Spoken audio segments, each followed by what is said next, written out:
Hey guys, Surgeon here with another Cigar Federation review. Today we're going to be reviewing the epic Maduro Lancero. As you know, I'm a Lancero fiend. If you follow my reviews, you know I'm a big fan of Lanceros. Lancero Nation shout out. So this is a 7 1/4 inch by 40 ring gauge, pretty standard Lancero. MSRP I'm showing on this is $8.50.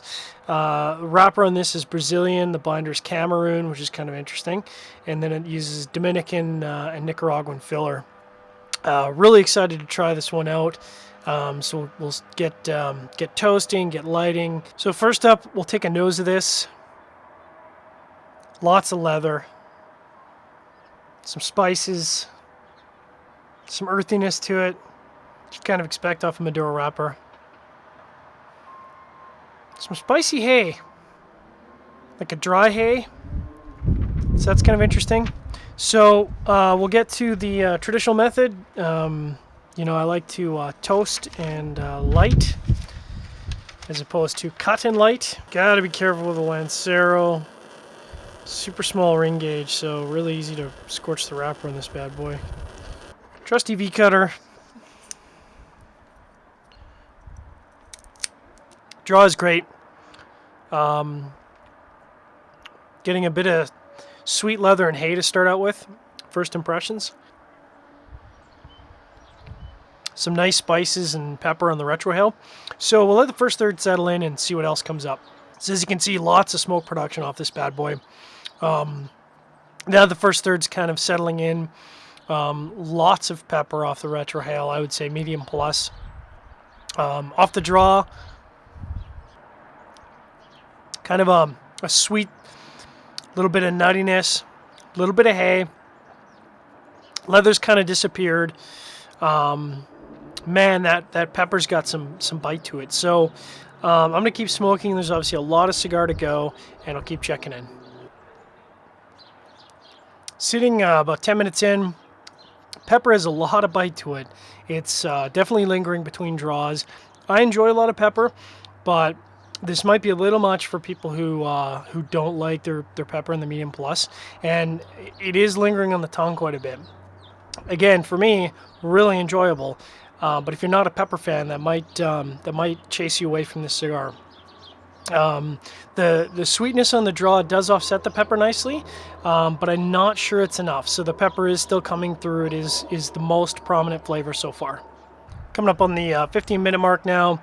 Pepper is thankfully dying down a little bit, so it's under the medium plus. I wouldn't say it's at a medium level yet, but definitely less than a medium plus. There's also a little bit of leather coming through, and it is got a bit of a mouthfeel to it. So you take a draw, got a little bit of leather, tends to sit there a little bit. So the pepper that I was talking about earlier on the tongue, still there, but it is being pushed aside a little bit by the leather.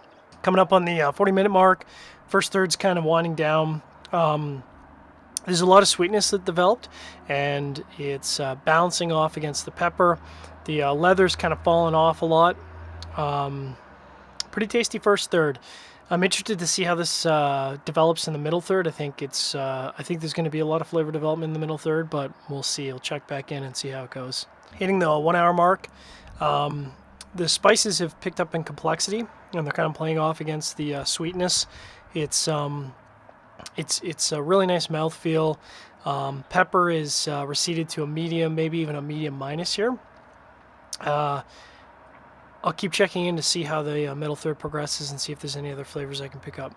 Just past the 1 hour mark, there's some cedar that's coming through, playing off against the spices, playing off against the sweetness, and it's kind of replaced the leather, which was in the first third and lingering between draws. So now you've got a bit of a sweet cedar that's lingering between the draws. Coming up on the hour 20-minute mark, there's a little bit of cocoa coming through, playing off against the cedar. Not much else to report. Kind of winding down. You can see I had to take the Maduro Reserva band off, so probably another 15 minutes before I get into the last third here. Coming up on an hour and a half here, there's a little bit of citrus coming through, a little bit of acrid note. So I purged the cigar a few times and it's kind of gone away. Just about to enter the final third here, and I'll talk about what notes are coming up through the final third. Getting into the last third here, The retrohale is these really nice spices, finishing with cedar. The sweetness is kind of fallen off a lot, and there's a little bit of earthiness that's coming through at the end of the draw, kind of lingering between draws. Not as much as the leather of the cedar did in the first third of the middle third. Not much else to report here in the final third. Another tasty Lancero. It's the again the epic Maduro Lancero. It's a line extension to their existing cigar blends. Appreciate you tuning into this review. If you enjoy it, I appreciate it if you like and subscribe to our channel. Make sure to check out the written review at cigarfederation.com.